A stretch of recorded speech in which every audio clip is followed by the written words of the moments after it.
আসসালামু আলাইকুম প্রিয় দর্শক, আজকে আপনাদের মাঝে নতুন একটা রেসিপি নিয়ে হাজির হয়ে গেলাম। আজকে তৈরি করে দেখাবো চিড়া দিয়ে সিরিঞ্জ পিঠা। আর এই পিঠাটি খেতে এতই মজার হয়, একবার না বানিয়ে খেলে কখনোই বুঝতে পারবেন না। কোনো প্রকার চাল বাটার ঝামেলা ছাড়াই এই চিড়া দিয়ে পিঠা বানিয়ে একবার দেখতে পারেন। তো এখানে আমি নিয়ে নিচ্ছি 1.5 কাপ পরিমাণ চিড়া। তো চিড়ার মধ্যে আমি পরিমাণ মতো পানি দিয়ে ভালো করে 2 থেকে 3 বার পরিষ্কার করে ধুয়ে নিব। তো চিড়াগুলো আমি ভালো করে পরিষ্কার করে ধুয়ে নিয়েছি। নিয়ে পানি দিয়ে আমি রেখে দিব 10 মিনিটের জন্য। আর 10 মিনিট পরে দেখবেন পানিগুলো চিড়া সোপ করে নিয়েছে। আর দেখুন চিড়া কিন্তু একদম নরম হয়ে গেছে। এখন একটা ব্লেন্ডার জারে চিড়াগুলো নিয়ে আমি ব্লেন্ড করে নেব। আর আমি ব্লেন্ড করে নিয়েছি। নিয়ে একটা স্টেনারে দিয়ে এই চিড়াগুলো ব্লেন্ড করে নেওয়ার পরে একটা স্টেনারে নিয়ে আমি চিড়াগুলোকে ছেঁকে দিচ্ছি। এতে করে কোনো প্রকার দানা ভাব থাকলে চলে যাবে আর সিরিজ পিঠা বানাতেও সুবিধা হবে।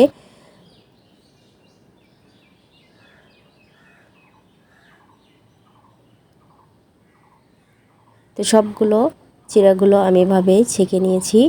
আর দেখতে পাচ্ছেন একদম কিন্তু স্মুথ হয়েছে আর খুবই আঠালো হয়। তো এখান থেকে আমি চিড়াগুলো 3 ভাগে ভাগ করে নেব। নিয়ে আমি এখানে দিয়ে দিচ্ছি অরেঞ্জ ফুড কালার দিয়ে ভালো করে মিশিয়ে নিচ্ছি।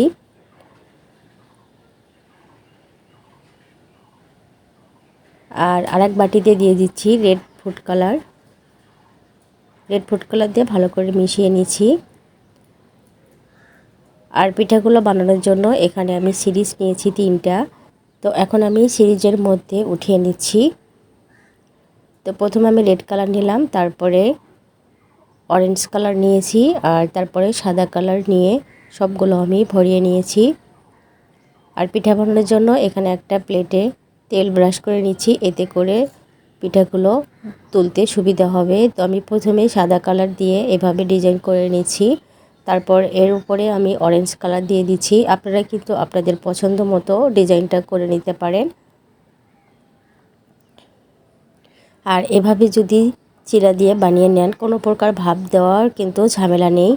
আর খেতেও কিন্তু খুবই মজার হয়। আর এভাবে যদি ফ্যানের বাতাসে রেখে দেন তাহলে কিন্তু শুকিয়ে যায়, রোদে দেওয়ারও প্রয়োজন হয় না। তো আমি আরেকটা প্লেটে এভাবে তেল ব্রাশ করে নিয়ে আবারও আমি বানিয়ে নিচ্ছি। আর খুব সহজেই কিন্তু এই পিঠাটি বানিয়ে নেওয়া যায়।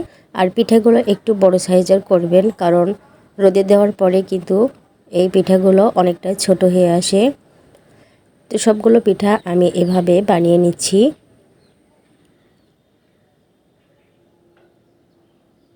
তো সবগুলো পিঠা বানিয়ে নেওয়ার পরে আমি রোদে রেখেছিলাম 1 থেকে 2 ঘন্টার জন্য।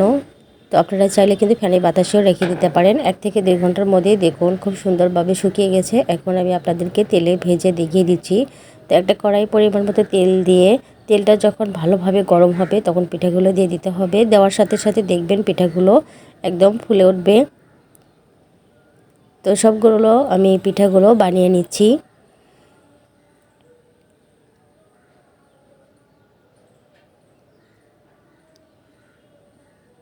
তো সবগুলো পিঠা আমি বানিয়ে নিয়েছি। তো এর ওপরে কিন্তু একটু সামান্য পরিমাণ চিনি ছিটিয়ে দিয়ে খেতে পারবেন, তাহলে কিন্তু খেতে খুবই মজার হয়। তো কতটা মুচমুচে হয়েছে আপনাদেরকে দেখিয়ে দিচ্ছি। দেখুন একটু চাপ দিলেই খুব সুন্দরভাবে ভেঙে যাচ্ছে। আর এতটাই মজার হয়, একবার বানিয়ে না খেলে কখনো বুঝতে পারবেন না এই পিঠাটি কতটা মজার। তো ভিডিওটি ভালো লাগলে লাইক কমেন্ট শেয়ার করবেন। আল্লাহ হাফেজ।